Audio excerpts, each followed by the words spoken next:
Il est 22 h, bienvenue dans cette nouvelle édition de ce vendredi 12 septembre à la une de l'actualité de ce soir. Réception provisoire des travaux de construction et d'équipement d'un mini-système d'adduction d'eau potable réalisé par le ministère de l'Agriculture. Et le Conseil de sécurité des Nations Unies condamne l'attaque israélienne contre le Qatar et réaffirme son soutien à sa souveraineté.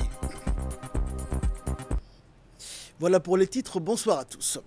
Dans le cadre du programme Bréfond, renforcement de la résilience de la sécheresse face à l'insécurité alimentaire et nutritionnelle, le ministre de l'Agriculture, Mohamed Ahmed Awalé, accompagné de ses principaux collaborateurs, a procédé à la réception provisoire des travaux de construction et d'équipement d'un mini-système d'adduction d'eau potable dans la localité de Holhol, dans la région d'Ali Sabieh.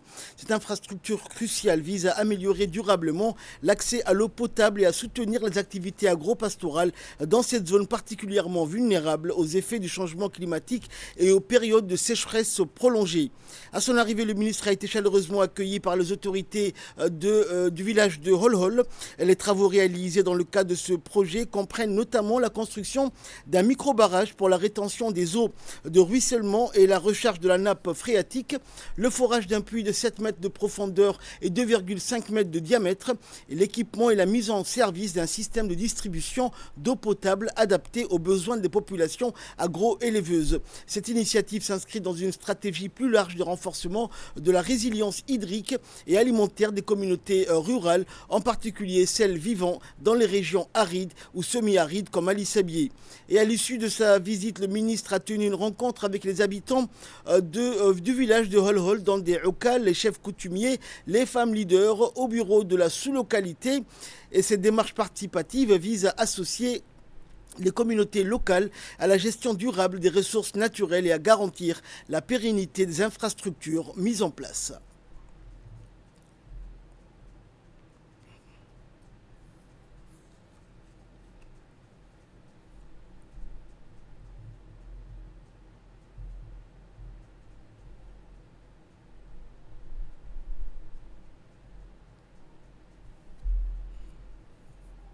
Et je vous propose à présent de suivre l'intervention du ministre de l'Agriculture.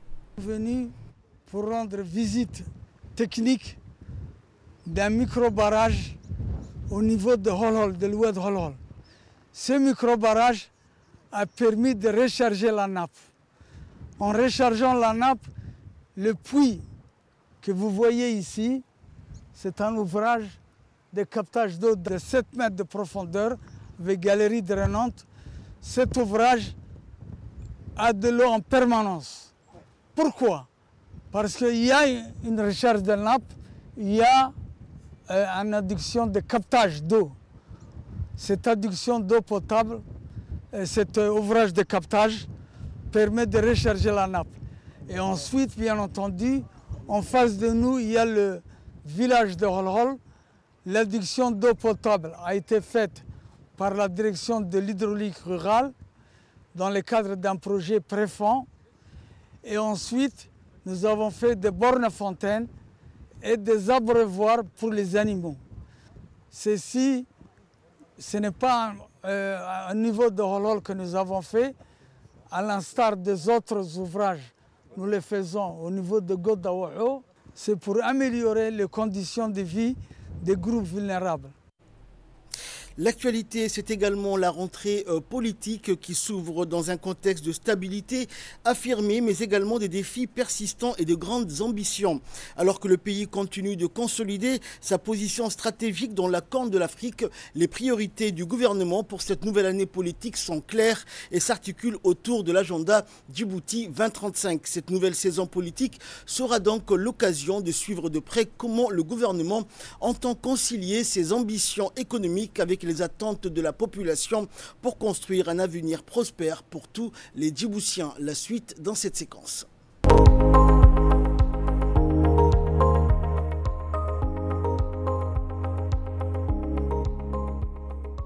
Le pays vient de changer de rythme, que cela soit la cacophonie des voitures et les embouteillages, les parents avec les enfants vers l'école, car oui, c'est la rentrée scolaire. Et tout ce qui environne cela a été impulsé. Après la torpeur estivale, c'est la rentrée politique où le gouvernement reprend la parole, trace une feuille de route et redonne au pays le sens de la marche collective. Autrement dit, elle est l'équivalent d'un lever de rideau sur la scène nationale. La rentrée politique ne crée pas le décor, mais elle révèle les acteurs, annonce l'intrigue et donne au public un avant-goût des épreuves et des espérances à venir. Parce que la rentrée politique n'est pas qu'une formalité, elle condense en quelques heures les lignes de force d'une année entière, que cela soit la hiérarchie des priorités, comme la crise climatique, l'urgence sociale, défis régionaux, ambitions diplomatiques. Elle est aussi le signal envoyé aux partenaires extérieurs, investisseurs, institutions internationales et alliés scrutent ces discours pour savoir où se dirige la nation. Alors si on saisit bien, c'est le temps politique qui ne marque pas seulement la reprise des affaires de l'État, elle signifie que l'histoire reprend sa marche, que le pouvoir se remet à écrire sur le parchemin fragile du présent. Et si on va plus loin, la rentrée politique est un carrefour où se rencontrent trois temporalités. Le passé, que l'on convoque pour rappeler les épreuves traversées, les acquis du pays à préserver. Le présent, où l'urgence sociale et climatique presse le pouvoir d'agir. L'avenir, qu'il faut esquisser comme une promesse crédible, mais jamais certaine.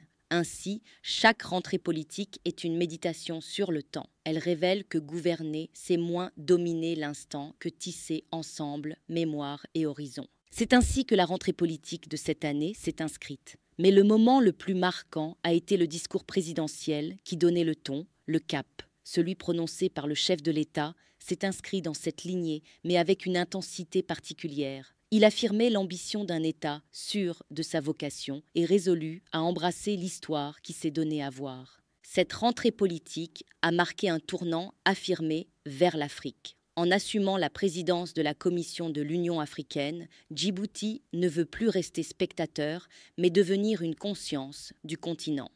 Le discours du chef de l'État s'est distingué par une clarté inhabituelle, notamment sur la Palestine, où Djibouti s'est positionné comme défenseur résolu des opprimés.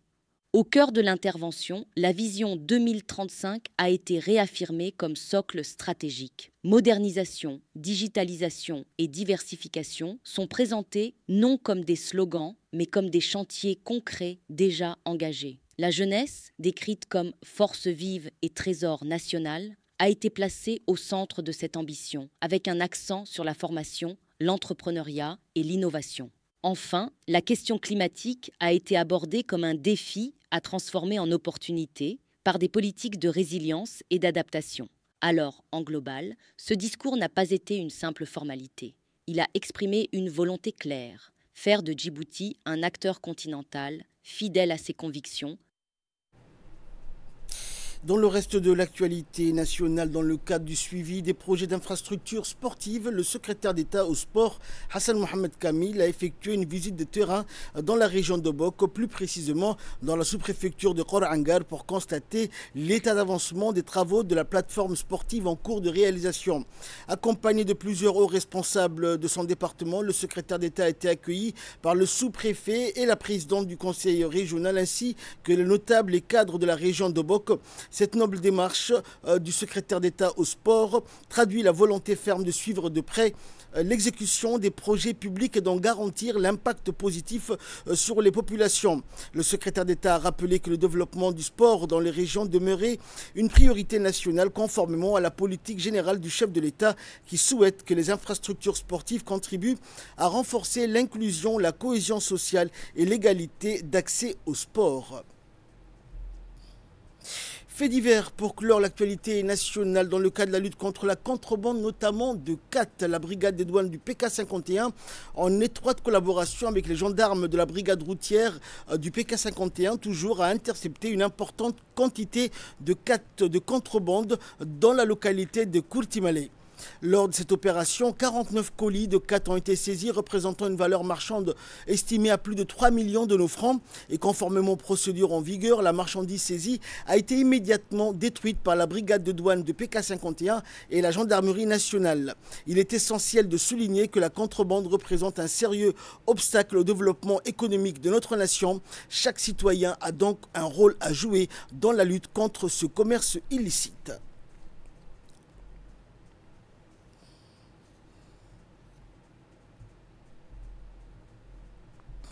Actualité régionale à présent, l'Éthiopie a inauguré cette semaine le plus grand barrage d'Afrique au cours d'une cérémonie officielle organisée à Addis Abeba.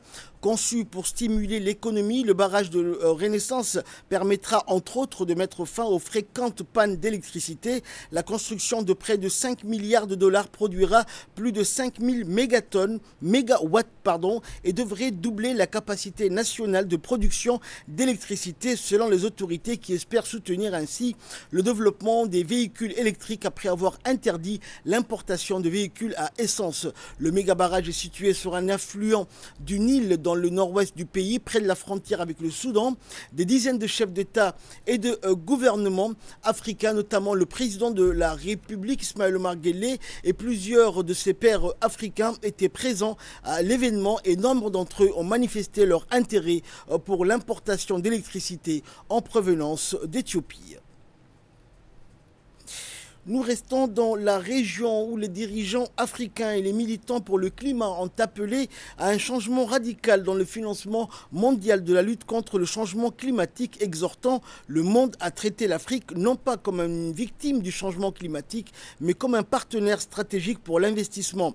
Réunis cette semaine à Addis Abeba lors du deuxième sommet africain sur le climat, auquel a pris part également le président Ismaël Omar Guelleh, des dizaines de chefs d'État et de gouvernement ont souligné l'urgence de mobiliser des ressources pour financer des projets d'adaptation et d'énergie renouvelable à travers le continent. Ce deuxième sommet sur le climat d'Addis Abeba doit permettre de trouver des mécanismes de financement de l'action climatique et du développement de l'Afrique.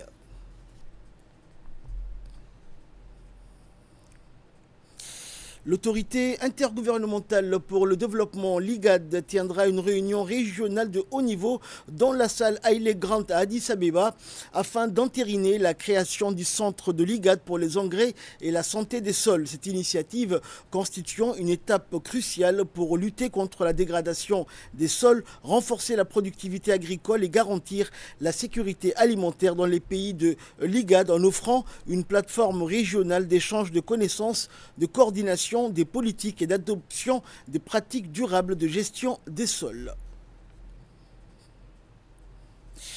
En nouvelles du monde à présent, à Doha, Son Altesse l'émir de l'État du Qatar, Cheikh Tamim bin Hamad Al Thani, a accompli la prière funéraire en hommage aux martyrs du devoir national tombés lors de l'agression israélienne contre la ville de Doha.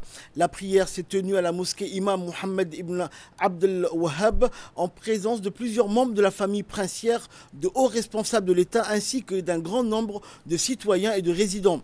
À l'issue de la cérémonie d'inhumation au cimetière de Mezaimer, Son Altesse l'émir a présenté ses condoléances aux familles des martyrs, priant le Tout-Puissant de leur accorder sa miséricorde et de les accueillir dans ces vastes jardins du paradis. Inna lillahi wa inna ilayhi raji'un.